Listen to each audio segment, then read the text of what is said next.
Good day and welcome back to Elementary 72 Gaming.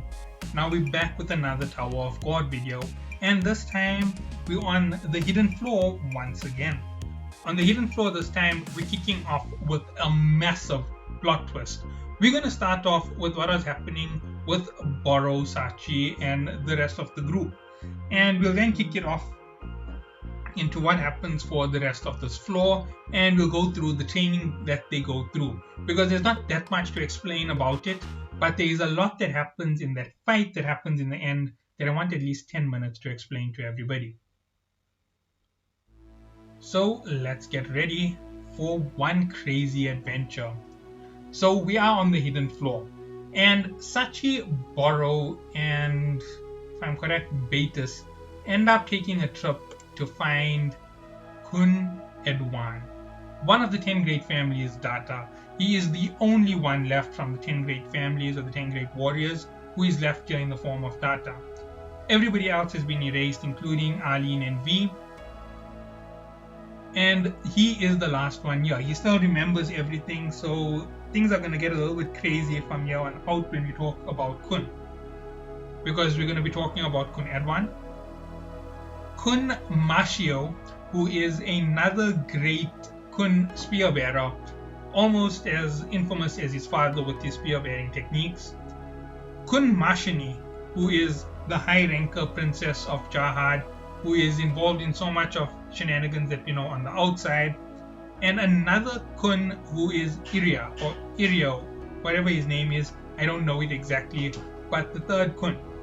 Now, Sachi, Boro and Betis go to this level where Hansang Yu has made a promise with him to bring him the son of V, right? Because he was told the son of V will one day come here. Now, we also know that Hansang was told that he could meet a certain person's data here, and he couldn't. Now, I'm suspecting that he intended to meet V on this floor. That is why he came here. So, nonetheless, Kun Edwan has made an agreement to listen to whatever request Hansang made, and they ended up going along with everything. Kun Edwan ends up agreeing and sends Mashio to help them complete all their quests so they can get to him as fast as possible. We're going to leave it at that, and everything will be condensed quickly when it comes to their story in the next part. Bam and the rest of his team end up going to the level with the King's Cradle. In the King's Cradle, Bam ends up running into young Jahaad. Now, yes, this is the first fight with young Jahaad, and he ends up using Black Hole Sphere against Jahaad. Jahaad ends up using his Flare Wave Explosion, which is some distance Flare Wave Explosion, and it really works against Bam, and this whole fight goes crazy. So they end up fighting and end up blowing up part of this level, and in the middle of this fight, all of a sudden, Kun Edwan jumps in to save Bam. Now, they agree that they will have a face-off in a month between Jahaad and Bam, and whoever wins it will get the right to get the secret item which Jahaad is holding, because Bam needs to get it from him. And he agrees to it. Okay, 1 month you can train him, and if you really think he's that powerful, then let's see if he can actually get to that power. We find out a few basic details about Jahaad's original personality when he was climbing the tower, and we'll get to it in a little bit as we go through this part of the story. On the other side, Rachel, in the form of her avatar Icarus, that is the name of it, I was forgetting it all this time, ends up meeting up with the rest of her teammates. She explains to them who she is, and they end up also going to the same place as Kun Edwan and Bam, but Yura gets taken away from them, and they end up making a deal with the third big breeder on what they're going to do to escape the Floor of Death, because he has a supposed way that he can leave the Floor of Death, since he inhabits the body of Yuraha's brother. Now, I said I will get into all of that craziness on the last episode when I explain all the hidden secrets to the Floor of Death, and trust me, that is coming. So Jahaad is fighting with Bam, and Kun Edwan ends up stepping in. He takes them away, he takes them to a training area, and he threatens that he has hostages in the form of what's his name again? Wagnan. So Wagnan is the hostage again. Everybody calls it the Tower of Hostages because hostage taking is like the number one thing that happens throughout this entire story. There is always someone being taken hostage or some information being held hostage throughout the entire story. It's like so permanent throughout every arc. Okay, moving on from this is where we go to what's happening with Marcio, Marshini, and Iria. They end up taking Boros, Sachi, and Hopni on a trip and unlocking all the levels for them so they can reach the mirror. Because apparently, if any data human looks at their data in the mirror, they will instantly be erased. And they intend to take the mirror and erase young Jahaad so that they don't have a fight. Now, obviously, they have to unlock the stages to be able to fight Jahaad on his fighting stage, which he has the big breeder built for him. And it's quite a big this thing, and everything goes along. Now, on the way to get to the final stage, Marshini, Mario Macricio, I'm forgetting his name, it's very hard to remember his name, and Iria end up running into Jahaad. They end up fighting him together, and Marshini ends up taking a double lightning pearl and fighting against Jahaad for a little bit, at which point this is what she does to his face. She actually breaks the helmet on his face, which is the 3-eye symbol that he wears everywhere in the tower. Now, following this, a lot of things are about to go into super overdrive. The fight goes on. They end up losing. All 3 of Kun Edwan's kids who are on this data level end up being erased. Kun Edwan takes Bam and they end up having a little bit of a conversation, and they find out then Kun Edwan was the best friend with V. So V and Kun Edwan were best friends during the climb. And that inspires Bam a little bit more to ask a few more questions about the relationship. And he explains everything that he knew, and that V was most likely to be the king of the tower when they were at the stage, and not Jahaad, because that's how their personalities were. Now, moving on from this, a lot of things are about to happen very quickly, so keep pace with me because here I go, here comes rapid fire.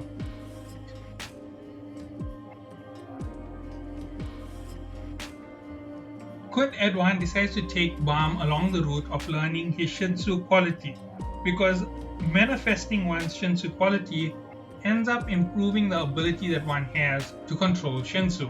It makes them more efficient and far more powerful. In order to do this, they first have to find out what their quality is. So he gives them a tool that was made by Gustang that shapes into whatever your Shinsu quality is to give you a visual representation. You then have to finally reach that state. So we find out that Bam's quality is the orb. So his special Shinsu quality is the orb. It is a very special technique. It allows you to compress your Shinsu into a great amount of tension, and you can use it to assault with great deal of effect. It is a very rare skill. The next one is Kun, who we find out has the ability to use ice spears, showing his Kun lineage within him. And basically they all agree to learn alongside Bam because Bam says that they should. And Rak also learns his quality, which is the Rock Shield, which is totally weird to him because he thought that he's an offensive player, but this makes him more of a defender. So he should fit more into a defender's role than a spear bearer, and Kun shouldn't be a light bearer but should be a spear bearer on their team. That's where everybody fits, and Bam is an all-rounder. Next is Enderossi. Enderossi, we find out, has the heart-shaped Shinsu needle. That is her Shinsu quality, and she learns to use it quite easily. Idade and Barrow also take part in a little bit of training to learn how to use their qualities. We don't get a hint on what theirs is. But nonetheless, everybody ends up taking on this training, and finally Bam manifests his Shinsu orb in no time, and when he's trying to use it, he ends up failing to realize how to use it. After a few tries, he finally ends up winning with it, and he ends up using the tension within the orb perfectly. Creating a stream out of it instead of throwing the orb is how you use it. And he starts streaming the energy out, and he can't control its stream yet, but it is a very powerful technique for him to use. It magnifies his Shinsu many times over. Plus, then he learns to put the Shinsu black hole sphere within the orb that makes him even more powerful. After all this is done, Kun Edwan decides to help Bam go through a revolution. And as he says it, he went through a revolution on his own, so he understands it better than the king, the god of guardians on the train. And at this point, Bam goes through with this training. Now he ends up in the rice pot that Kun Edwan makes, and it ends up taking Bam through quite a heavy transformation. Bam manages to find his true self. His true self is the him who is talking all this time. And to find his true energy, it was simply to say, this is his energy, and that will be it. Now, his energy hasn't yet been stabilized, and he's still in the process of completing his revolution before he even arrives at the fight with young Jahaad. Now, this is the form that he ends up taking in the fight with young Jahaad. So their fight starts, and what he has managed to do is put the Shinsu black hole sphere within his sphere. Oh yeah, one other thing I forgot.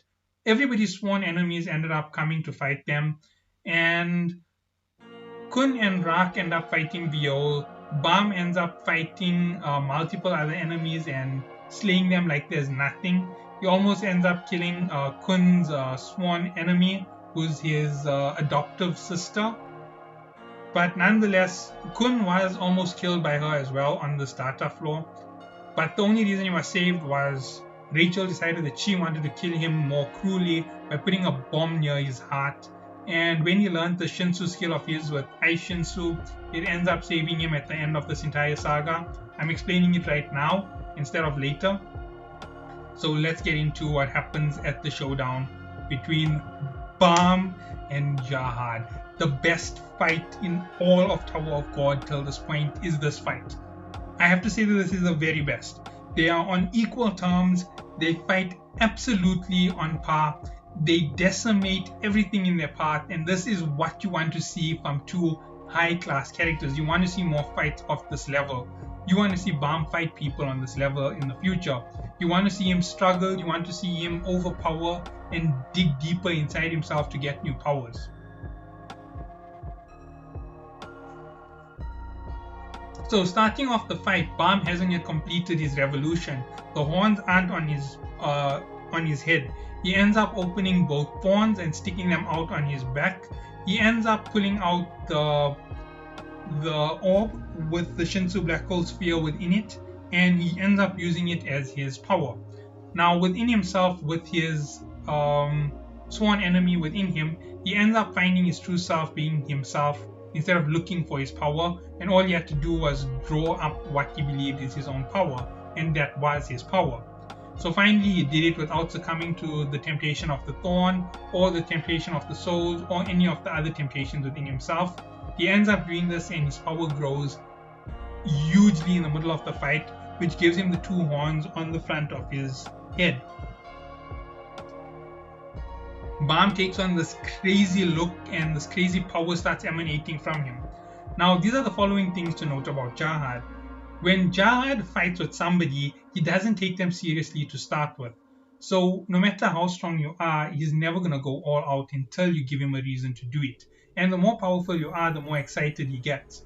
And when he gets more excited, he starts to smile. When he starts smiling, he gets a little bit more dangerous. And once he starts to bare his teeth, that's when he's really taking it seriously and enjoying himself. And if you challenge him further, you get to unlock his full power. Bam ends up taking on Jahaad at this rate, and his power just goes crazy. His power goes mad, and he ends up using a weapon against Bam called his Coelacanth, and he ends up taking it through its multiple forms to fight Bam. Bam ends up finding a new technique in the middle of the fight, where he can take the Shinsu black hole sphere and scatter it in front of him as a defense. And this reduces the damage he takes from attacks, along with his own special Shinsu resistance. So it really improves Bam's power drastically. Plus, the orb's tension makes it a fantastic weapon for him to use in fighting Jahaad. To make this here a little bit more complex, Jahaad left 4 spheres in the ring where they were fighting. If they destroy if they destroy more spheres than the other, they win. I think it was 6, not 4, but nonetheless, either one of them had to reach 4. And they end up going through this crazy fight. And Kun Edwan is watching the fight from the side, and he is shocked to see how much Bam ends up growing in the middle of the fight, with him suddenly unlocking even more power, and he ends up igniting his first thorn piece into his body, making his power go ridiculously insane, and he ends up beating Jahaad in this fight. Now, this fight was incredible for several major reasons. Number 1, Jahaad's power matched Bam. Number 2, Bam and Jahaad both kept climbing the exact same way, which is why I come to a crazy theory in the Tower of God that Bam might actually be Jahaad's child, which is crazy to think of, but there might be another reason to it and I'll explain it later.